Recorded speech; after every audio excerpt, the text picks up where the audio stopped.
धीरे धीरे बंद हो रहा था। भीतर से एक मासूम बच्चे के रोने की आवाज लगातार सुनाई दे रही थी। आरव बिना एक पल गंवाए उस द्वार की ओर दौड़ा। आर्या भी उसके पीछे दौड़ी। जैसे ही दोनों ने छलांग लगाई, धड़ाम! द्वार बंद हो गया। अगले ही पल दोनों ने अपनी आंखें खोलीं, लेकिन इस बार वे मायालोक में नहीं थे। यह जगह बिल्कुल अलग थी। न सूरज था, न चांद, न आसमान।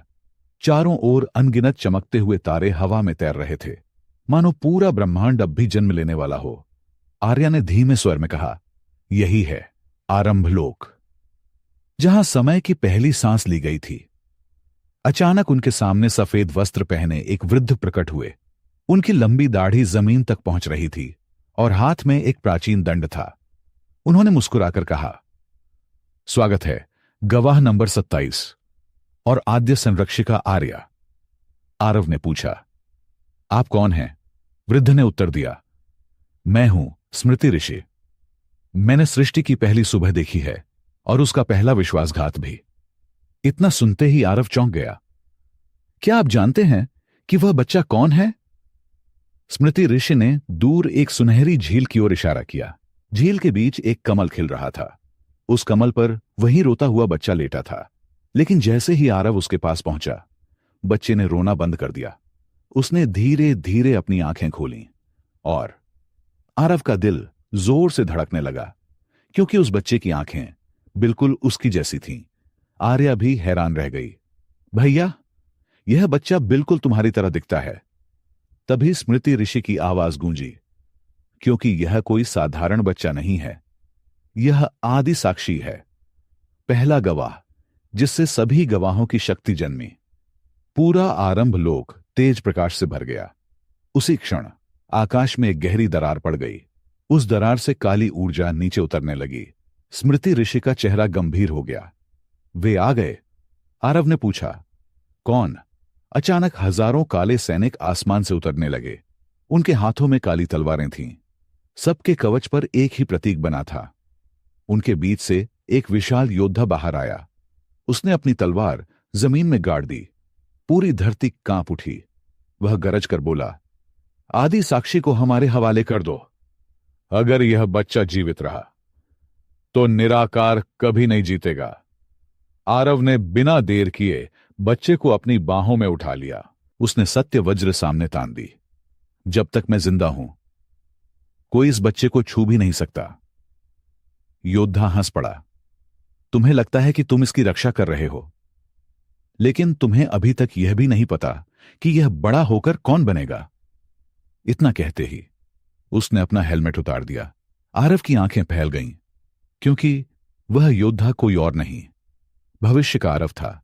उसकी आंखों में अंधकार था और उसने शांत लेकिन डरावनी आवाज में कहा, अगर तुमने इस बच्चे को बचाया तो एक दिन मैं जन्म लूंगा। पूरा आरंभ लोक सन्नाटे में डूब गया। आरव के हाथ कांपने लगे।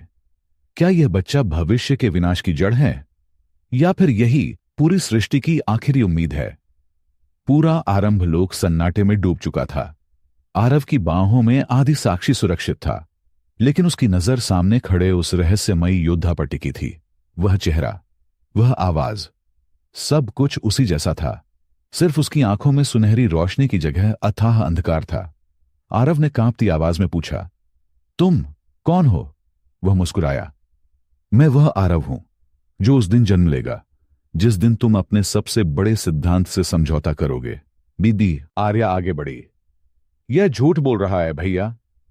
लेकिन भविष्य का आरव शांत स्वर में बोला, मैं झूठ नहीं बोलता। मैं केवल वह भविष्य दिखाता हूं जिसे तुम अभी नहीं देख सकते। इतना कहते ही उसने अपनी तलवार आसमान की ओर उठा दी। अचानक हवा में 3 दृश्य उभर आए। पहले दृश्य में आरव ने बच्चे को बचा लिया था। सालों बाद वही बच्चा एक महान रक्षक बनकर लाखों लोगों की जान बचा रहा था। दूसरे दृश्य में वही बच्चा अंधकार से घिरकर पूरी दुनिया को युद्ध की आग में झोंक देता है। तीसरे दृश्य में कुछ भी दिखाई नहीं दिया, सिर्फ गहरा अंधकार। आरव ने पूछा, तीसरे दृश्य में क्या है? भविष्य का आरव बोला, वह भविष्य अभी लिखा ही नहीं गया और उसे लिखने वाला तुम हो। उसी समय स्मृति ऋषि आगे आए। उन्होंने अपने दंड को जमीन पर रखा। पूरा आरंभ लोक प्रकाश से भर गया। याद रखो आरव, भविष्य पत्थर पर नहीं लिखा होता, निर्णय भविष्य बनाते हैं। तभी आदि साक्षी ने पहली बार अपनी आंखें पूरी तरह खोली। उसने मुस्कुराकर आरव की उंगली पकड़ ली। उसी क्षण आरव के मन में बिजली की तरह कई यादें कौंध गईं। उसे दिखाई दिया एक प्राचीन युद्ध, जलता हुआ आकाश, प्रथम गवाह, कालेश्वर, निराकार और उनके बीच खड़ा एक छोटा बच्चा। यही आदि साक्षी। लेकिन इससे पहले कि वह पूरी सच्चाई देख पाता, आकाश फट गया। हजारों काले योद्धाओं ने एक साथ हमला कर दिया। आदि साक्षी को पकड़ लो। आरव ने सत्य वज्र उठाई। आर्य ने अपनी दिव्य शक्ति जागृत कर दी। स्मृति ऋषि ने सुरक्षा का प्रकाश कवच बना दिया। युद्ध शुरू हो चुका था। तभी भविष्य का आरव धीरे धीरे पीछे हटने लगा। जाने से पहले उसने आरव की ओर देखा और कहा, जब तुम्हें लगे कि कोई रास्ता नहीं बचा, तब टूटे हुए समय के मंदिर में मुझे ढूंढना। उस दिन मैं तुम्हारा सबसे बड़ा दुश्मन भी हो सकता हूं, या सबसे बड़ा साथी। इतना कहकर वह काले प्रकाश में विलीन हो गया। लेकिन उसके जाते ही पूरा आरंभ लोक जोर से कांप उठा। स्मृति ऋषि घबराकर चिल्लाए, नहीं, किसी ने समय की मूल धारा बदल दी है। आकाश में एक एक करके सभी तारे बुझने लगे।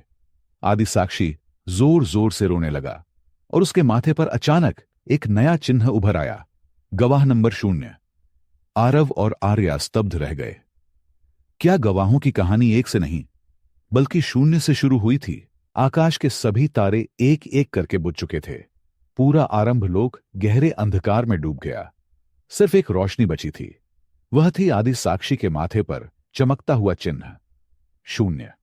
आरव स्तब्ध खड़ा था। गवाह नंबर 0। स्मृति ऋषि ने गहरी सांस ली।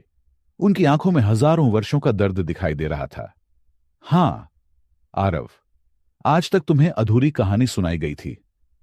सभी लोग समझते रहे कि पहला गवाह गवाह नंबर 1 था। लेकिन सच्चाई यह है कि हर शुरुआत से पहले भी एक शुरुआत होती है।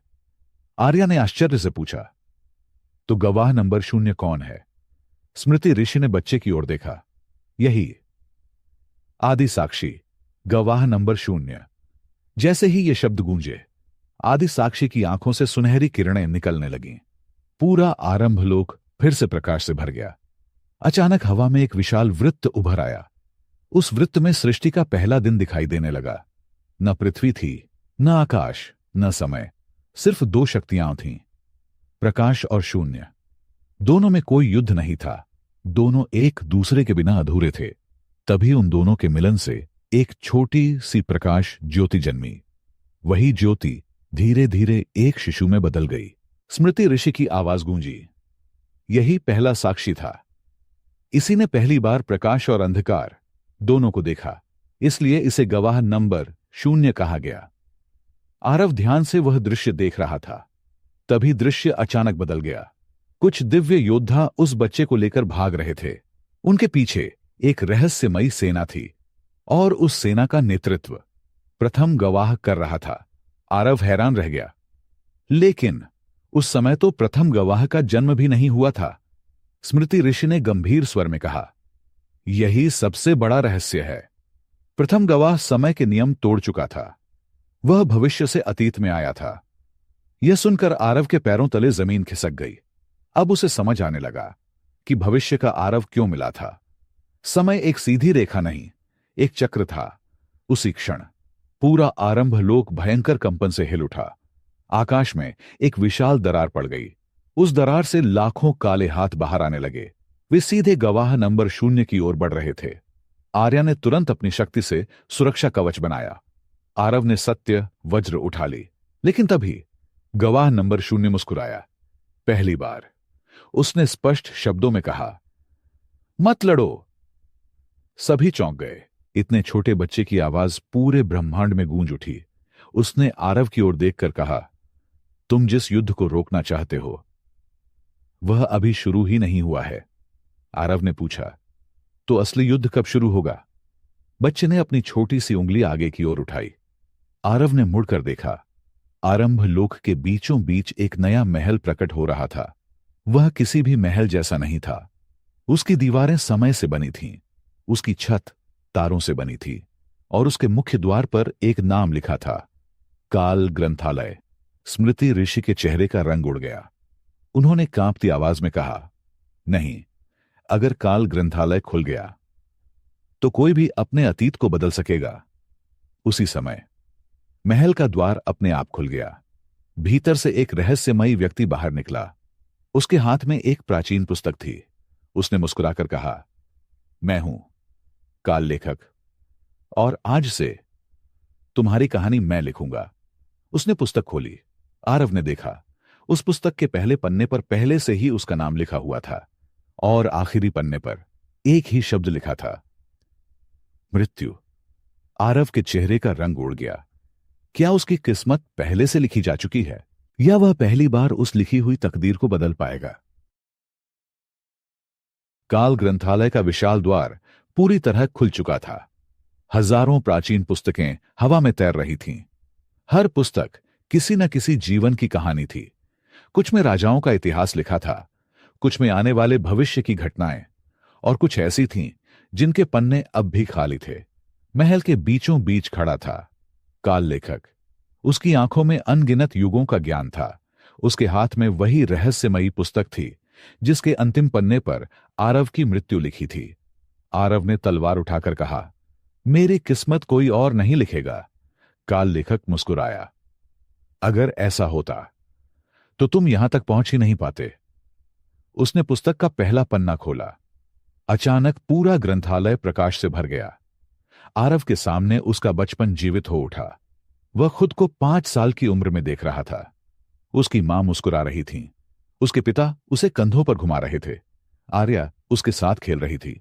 आरव की आंखें भर आईं, लेकिन तभी काल लेखक ने दूसरा पन्ना पलटा। पूरा दृश्य बदल गया। अब वही घर जल रहा था। चीखें, आग, धुआं और एक नकाबपोश योद्धा। आरव उसे पहचानने ही वाला था कि अचानक काल लेखक ने पुस्तक बंद कर दी। नहीं, यह सच अभी देखने का समय नहीं आया। आरव गुस्से से बोला, तुम आखिर चाहते क्या हो?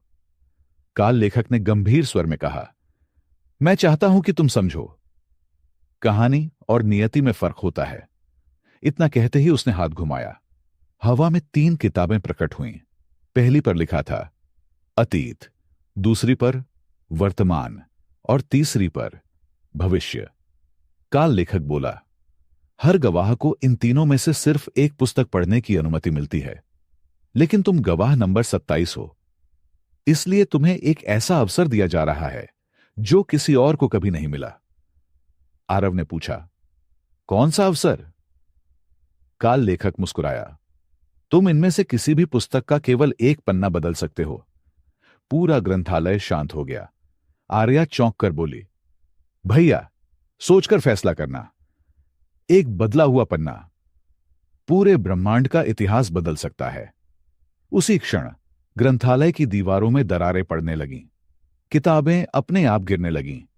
स्मृति ऋषि घबराकर चिल्लाए, कोई काल ग्रंथालय के बाहर से हमला कर रहा है। धड़ाम, विशाल दरवाजा टूटकर गिर पड़ा। काले धुएं के बीच से एक सेना अंदर घुस आई, लेकिन इस बार उनका नेतृत्व प्रथम गवाह नहीं कर रहा था। उनके आगे खड़ा था भविष्य का आरव। उसने अपनी काली तलवार काल लेखक की ओर तान दी और कहा, पुस्तक मुझे सौंप दो, क्योंकि आज मैं अपनी किस्मत नहीं, पूरी सृष्टि का अंत फिर से लिखने आया हूं। आरव और भविष्य का आरव पहली बार आमने सामने खड़े थे। दोनों की आंखों में एक जैसा संकल्प, लेकिन लक्ष्य बिल्कुल अलग। और तभी काल लेखक ने वह रहस्यमयी पुस्तक हवा में उछाल दी। पुस्तक के पन्ने तेजी से खुलने लगे। एक चमकदार पन्ना उड़ता हुआ सीधे आरव के हाथ में आ गिरा। उस पन्ने पर सिर्फ एक वाक्य लिखा था, जिस दिन 2 आरव एक दूसरे से लड़ेंगे, उसी दिन गवाह नंबर 0 मर जाएगा। पूरा काल ग्रंथालय सन्नाटे में डूब गया। काल ग्रंथालय के भीतर गहरा सन्नाटा छा गया। आरव के हाथ में वह चमकता हुआ पन्ना अब भी कांप रहा था। उस पर लिखे शब्द बार बार उसकी आंखों के सामने चमक रहे थे। जिस दिन 2 आरव एक दूसरे से लड़ेंगे, उसी दिन गवाह नंबर 0 मर जाएगा। आर्या घबरा कर बोली, भैया, चाहे कुछ भी हो जाए, तुम मुझसे युद्ध मत करना। लेकिन भविष्य का आरव मुस्कुरा रहा था। उसने अपनी काली तलवार जमीन पर रख दी। देखा, यही कारण है कि मैं तुम्हें हर बार रोकता रहा हूं। अगर तुम मुझसे लड़ोगे तो आदि साक्षी मर जाएगा, और अगर नहीं लड़ोगे तो प्रथम गवाह काल ग्रंथालय पर कब्जा कर लेगा। आरव समझ गया, यह एक ऐसा जाल था जहां हर रास्ता विनाश की ओर जाता था। तभी काल लेखक ने अपनी प्राचीन पुस्तक बंद कर दी। पूरे ग्रंथालय की दीवारें सुनहरी रोशनी से चमक उठीं। उन्होंने गंभीर स्वर में कहा, तुम दोनों गलत हो। भविष्य कोई कैद नहीं, एक संभावना है। इतना कहते ही उन्होंने अपनी हथेली हवा में घुमाई। अचानक काल ग्रंथालय के बीचों बीच एक विशाल दर्पण प्रकट हुआ। उस पर लिखा था, संभावनाओं का दर्पण। काल लेखक बोले, यह दर्पण भविष्य नहीं दिखाता, यह वह भविष्य दिखाता है जिसे तुम अपने निर्णयों से चुनते हो। आरव ने दर्पण में देखा। पहले दृश्य में वह भविष्य के आरव से युद्ध कर रहा था। गवाह नंबर 0 उसकी बाहों में दम तोड़ देता है। दूसरे दृश्य में वह युद्ध नहीं करता, लेकिन प्रथम गवाह काल ग्रंथालय की सभी पुस्तकों को जलाकर इतिहास बदल देता है। आरव की सांसें तेज हो गईं।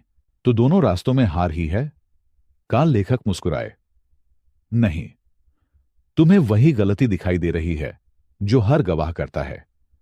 तुम सिर्फ 2 रास्ते देख रहे हो, जबकि तीसरा रास्ता अभी बना ही नहीं।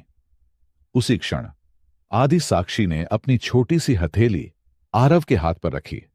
बच्चे ने मुस्कुराकर कहा, गवाह रास्तों पर नहीं चलते, वे नए रास्ते बनाते हैं।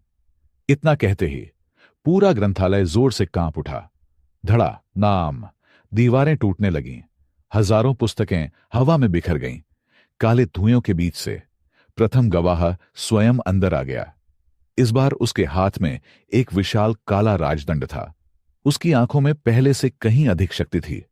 वह हंसते हुए बोला, बहुत हो गया खेल, अब इतिहास में लिखूंगा। उसने अपना राजदंड हवा में उठाया। एक ही वार में अतीत, वर्तमान और भविष्य की तीनों दिव्य पुस्तकें टूटकर हवा में बिखर गईं। काल लेखक पहली बार घुटनों पर गिर पड़े। उनकी आवाज कांप रही थी। नहीं, अगर ये तीनों ग्रंथ नष्ट हो गए तो समय हमेशा के लिए बिखर जाएगा। उसी पल भविष्य का आरव अचानक प्रथम गवाह के सामने आकर खड़ा हो गया। उसने अपनी तलवार उसकी ओर तान दी। आरव और सभी लोग स्तब्ध रह गए। प्रथम गवाह ने हैरानी से पूछा, तुम मेरे सामने? भविष्य का आरव बोला, मैं तुम्हारा साथी कभी नहीं था। मैं सिर्फ उस दिन का इंतजार कर रहा था जब आरव सच देखने के लिए तैयार हो जाएगा। पूरे ग्रंथालय में सन्नाटा छा गया। क्या भविष्य का आरव वास्तव में दुश्मन नहीं था?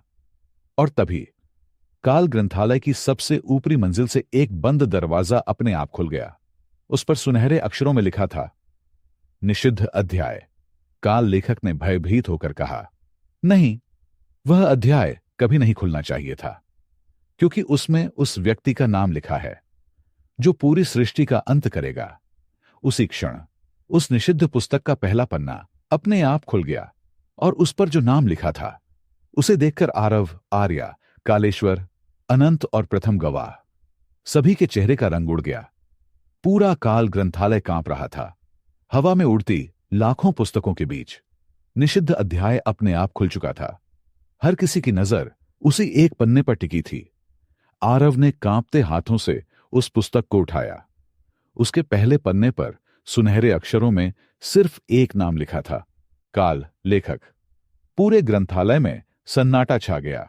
आर्या ने अविश्वास से कहा, यह कैसे हो सकता है? जिसने सदियों से इतिहास लिखा, उसी के नाम पर सृष्टि के अंत की भविष्यवाणी। काल लेखक ने अपनी आंखें बंद कर लीं। उनके चेहरे पर पहली बार अपराध बोध दिखाई दिया। धीरे धीरे उन्होंने कहा, हां, यह सच है। अगर समय का संतुलन पूरी तरह टूट गया तो सृष्टि का अंत मेरे हाथों से ही होगा। आरव चौंक गया, लेकिन आप तो हमारी मदद कर रहे थे।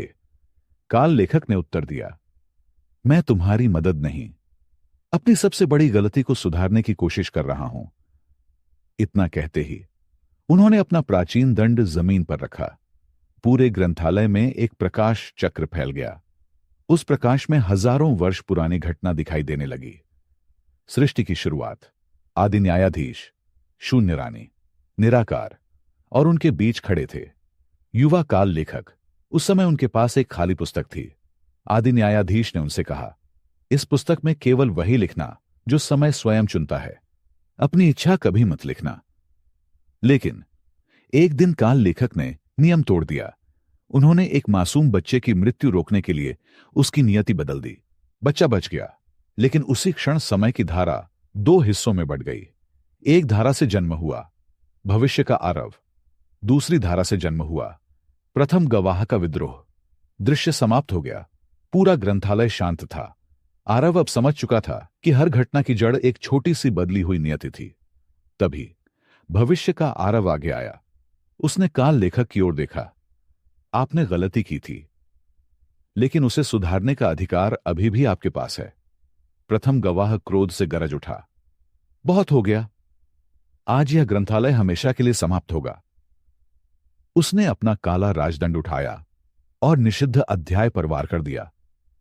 मम, लेकिन वार पुस्तक पर नहीं पड़ा। आरव बीच में आ गया। उसकी सत्य वज्र और प्रथम गवाह का राजदंड आपस में टकराए। टक्कर इतनी भयंकर थी कि पूरा काल ग्रंथालय दो हिस्सों में बंट गया। दीवारों में दरारें पड़ गईं। ऊपर की छत टूटने लगी। आदि साक्षी जोर से रोने लगा। उसके आंसुओं की हर बूंद जमीन पर गिरते ही एक नई समय रेखा जन्म लेने लगी। हजारों नए भविष्य, हजारों नई संभावनाएं एक साथ बन रही थीं। काल लेखक भयभीत होकर बोले, अगर अभी कुछ नहीं किया गया तो अनगिनत ब्रह्मांड एक दूसरे से टकरा जाएंगे। उसी क्षण आदि न्यायाधीश की आवाज पूरे ग्रंथालय में गूंजी, आरव, अब अंतिम निर्णय का पहला चरण शुरू होता है। आकाश से 3 दिव्य चाबियां नीचे उतरी। पहली पर लिखा था सत्य, दूसरी पर बलिदान और तीसरी पर स्वतंत्र इच्छा। आदि न्यायाधीश बोले, इनमें से केवल एक चाबी पूरे अस्तित्व को बचा सकती है, लेकिन बाकी 2 हमेशा के लिए नष्ट हो जाएंगी। आरव तीनों चाबियों के सामने खड़ा था। पीछे प्रथम गवाह मुस्कुरा रहा था। सामने काल लेखक उम्मीद से उसे देख रहे थे। और तभी एक रहस्यमयी आवाज सिर्फ आरव के कानों में फुसफुसाई, चौथी चाबी भी है, लेकिन उसे आज तक किसी ने देखा नहीं। आरव ने तुरंत पीछे मुड़कर देखा, लेकिन वहां कोई नहीं था। सिर्फ एक काली परछाई दीवार पर उभर रही थी।